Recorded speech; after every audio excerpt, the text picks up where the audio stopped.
जी नमस्कार, मैं हूं आपके साथ रंजनी सांडिल्य।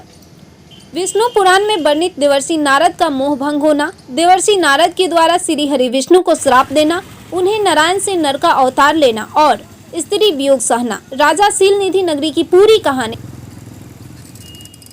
छपरा के मरहौरा मुख्यालय से 2 किलोमीटर की दूरी पर स्थित सिलहौरी शिव मंदिर का इतिहास विष्णु पुराण में वर्णित है।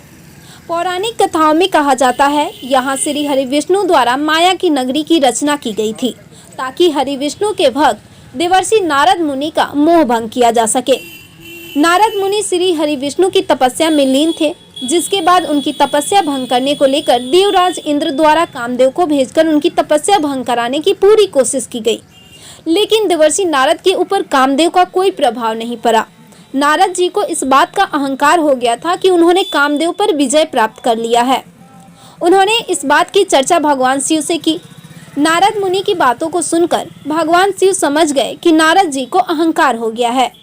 उन्होंने मन ही मन सोचा कि श्री हरि विष्णु को यदि इनके अहंकार का पता चल जाएगा तो नारद का अहित ही होगा। इसलिए उन्होंने नारद मुनि से कहा कि इस बात को आप श्री विष्णु जी से नहीं बताइएगा। लेकिन अहंकार में चूर नारद जी से रहा नहीं गया। वो भगवान शिव की बातों को सुनकर अनसुना कर दिए। क्षीर सागर में पहुंचकर विष्णु जी से सब बातें बता दी और नारद जी वहां से निकल पड़े। विष्णु जी तो खुद ही लीलाधारी है। उन्होंने नारद की बातों को सुनकर सोचा कि कोई ऐसा उपाय करता हूँ जिससे नारद का अहंकार भी चूर हो जाए और मेरी लीला भी चलती रहे।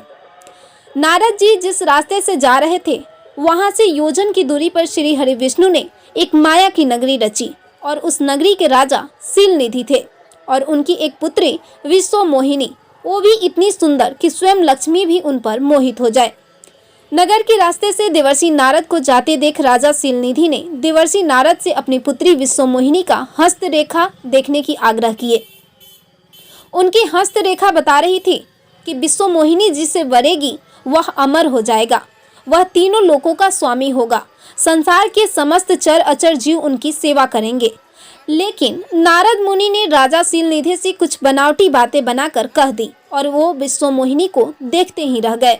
और मन ही मन नारद ने सोचा कि जब तब से कुछ नहीं होने वाला, विश्व मोहिनी को पाने के लिए सबसे सुंदर होना जरूरी है।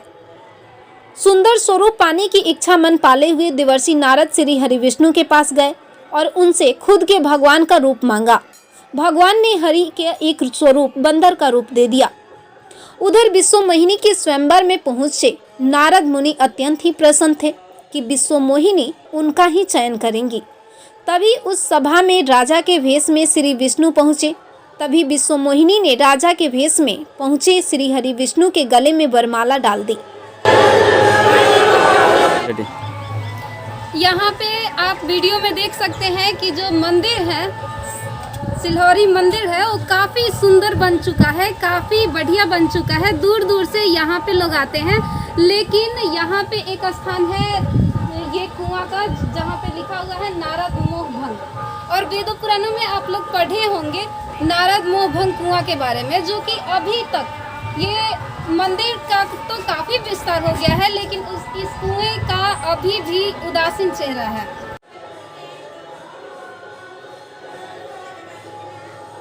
नारद जी अपने साथ हुए छल और जल में बंदर स्वरूप देखकर अत्यंत क्रोधित हो गए और उसी समय उन्होंने श्री हरि विष्णु को श्राप दिया कि जिस प्रकार से आपने नर रूप में आकर मेरा उपहास किया, बंदर का स्वरूप दिया और मुझे स्त्री वियोग दिया है, उसी तरह आप भी नर रूप धारण करेंगे और स्त्री वियोग सहन करना पड़ेगा और उस समय बंदर ही आपके काम आएंगे। नारद मोह भंग की कथा वाली यह जगह फिलहाल छपरा जिले के मढ़ौरा प्रखंड मुख्यालय से नज़दीक सिलहौरी है। आज भी 12 मास दूर दराज से श्रद्धालु पहुंचते हैं। सावन और महाशिवरात्रि पर यहाँ विशेष पूजा और सजावट के साथ ही भंडारा का आयोजन होता है।